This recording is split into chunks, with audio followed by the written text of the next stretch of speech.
Hey, what's up guys? John here. In this video, I'm going to talk about Los Angeles. There's some big changes that just took place in the last 24 hours that is greatly going to impact the desirability of living in this county, Los Angeles County. So much change happening. I believe that the next 6 months to 12 months will take Los Angeles from a beautiful place to an absolute dump. I was talking to a friend of mine who has a couple $100 million in assets under management, and he was saying that he believes that Los Angeles is going to be like Detroit, like a modern day version of Detroit. And it's kind of scary to think, because who would imagine a beautiful coastal city with Caribbean-like climate, the third largest port in the country, and a place where you can go snowboarding and skiing in the same day, or you could have. And it's really an international economy. There's just so much money and capital that was deployed from all over the world into this land. And that's driven up the opportunities and the cost of housing, and just so much has happened. And a lot of people think LA is untouchable. Well, we're going to touch it in this video with 5 big things, 5 big threats to Los Angeles that you've never heard of. Please hit that like button. It's a great way to support the channel. And when you do, YouTube will be more likely to suggest this content to other people. All right, guys, let's begin. Well, first and foremost, we'll start backwards. We're going to start at number 5. Number 5, George Gascon. He just won district attorney in LA. And he opened a open declaration letter changing what is legal and not illegal, and what is going to get prosecuted due to the pandemic. Now, many criminal things are now deemed illegal, and they're not going to be prosecuting them. Now, how it works when you get in trouble generally is you'll get arrested. The cop will then give that file over to a prosecutor. The prosecutor will then see if they're going to pursue the case or not. So let's say hypothetically it's a shoplifting charge and you stole $900 worth of products from a Ross or a JCPenney, and the limit is $1,000. Odds are they're not going to pursue that.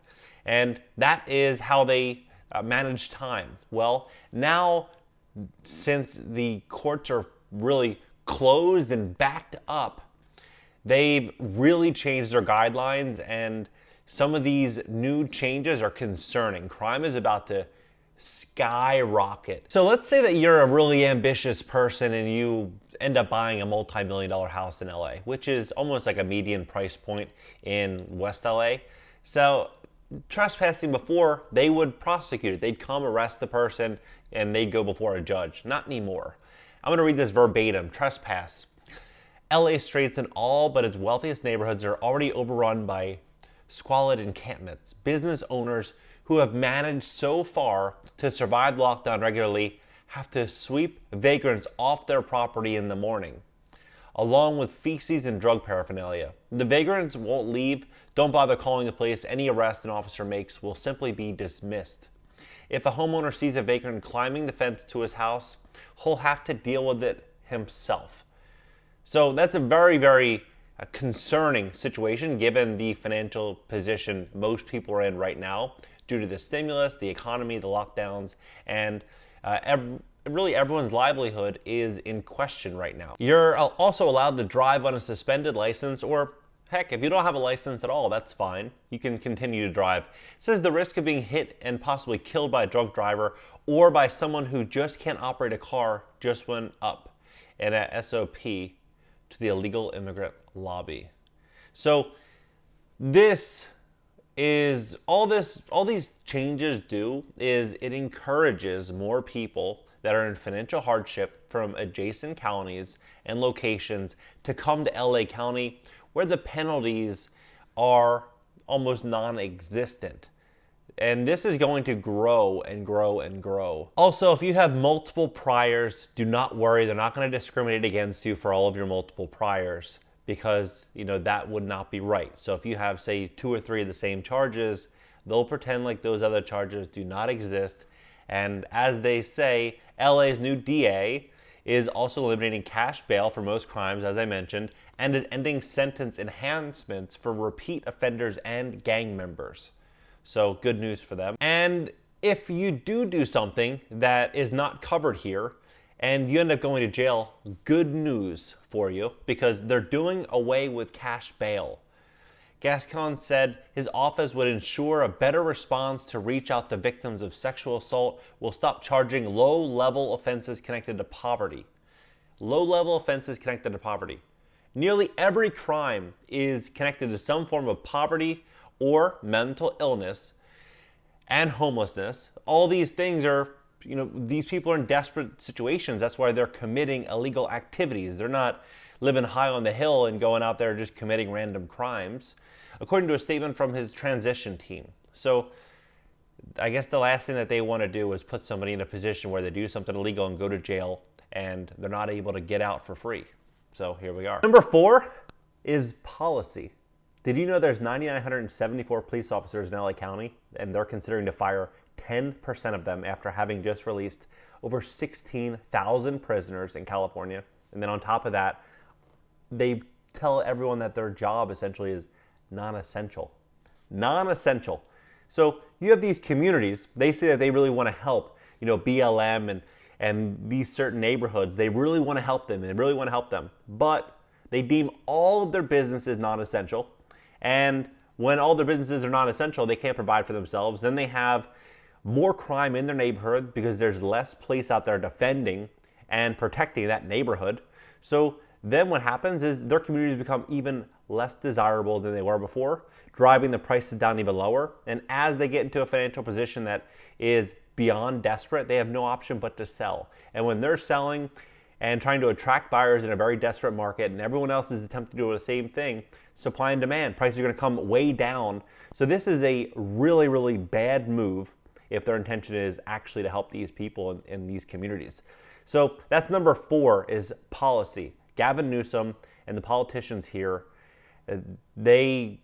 some of the stuff that they do makes really very little sense. But if you look at what Newsom just signed into law, the bill where he has the option to basically have first right of refusal on foreclosures, I'll pin the video right here, you'll see that all this does make sense for them. But it definitely goes against the agenda that they sell to us on mainstream media. Number 3 is the taxes. Income taxes are the highest in the entire country in California. California is the highest tax in the entire country.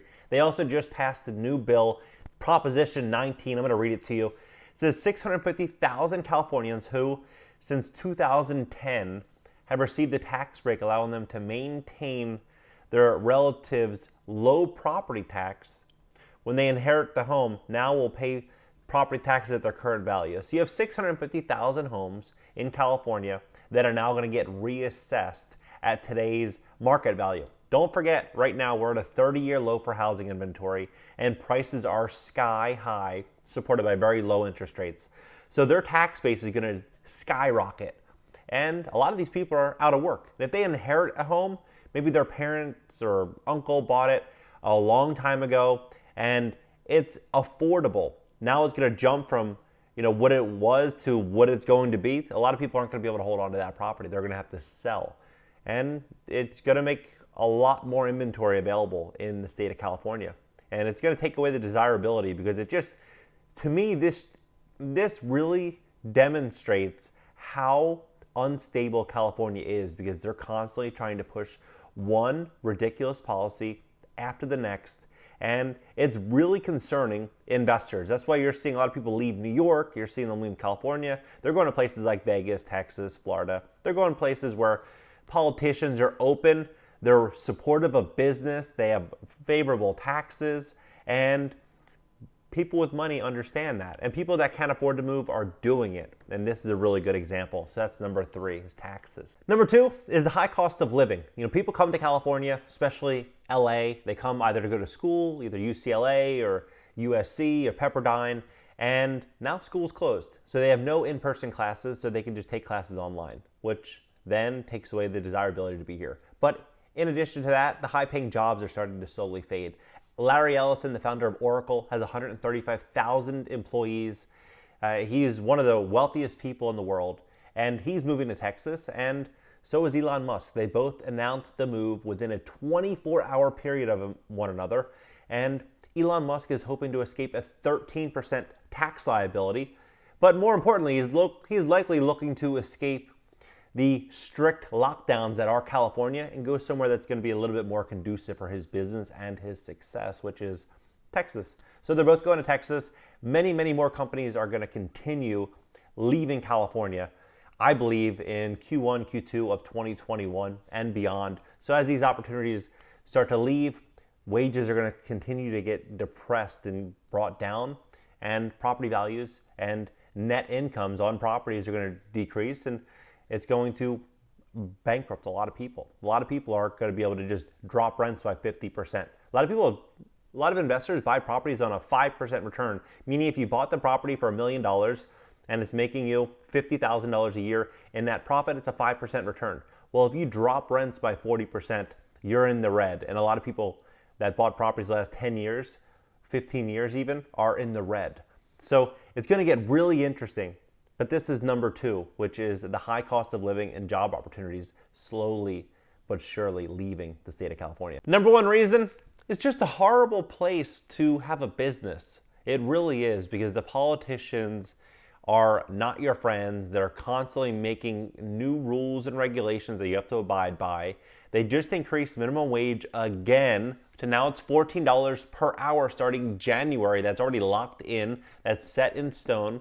By 2023, they want to increase it again. They want to get to $15 per hour. Their logic is that everyone deserves a livable wage. But the reality is everyone also deserves the opportunity to work and run their business. And in today's economic climate, you're not allowed to do that. So they're shutting down people's businesses or restricting them to great capacity, and then they're going to increase the cost of their labor. This is, to me, it looks like it's an intentional sabotage to destroy business in California. So if you're an entrepreneur and you intend to become very, very successful and you're contemplating moving to California to start your business, I would consider doing something else or going to a different area, or considering that highly before you make the advance of coming to California. If you're going to come to California to buy property, you might want to wait maybe a year and a half or 2 years, because from now until then, it's going to be the greatest fight of many property owners' lives coming very, very soon. So just get ready, be prepared, and I think ultimately at the end, California, it will be always California, LA will be LA, and I think it will always come back, but I just think we're going to have a really difficult time from now until then. So put your seatbelt on, and I'll see you guys in the next video.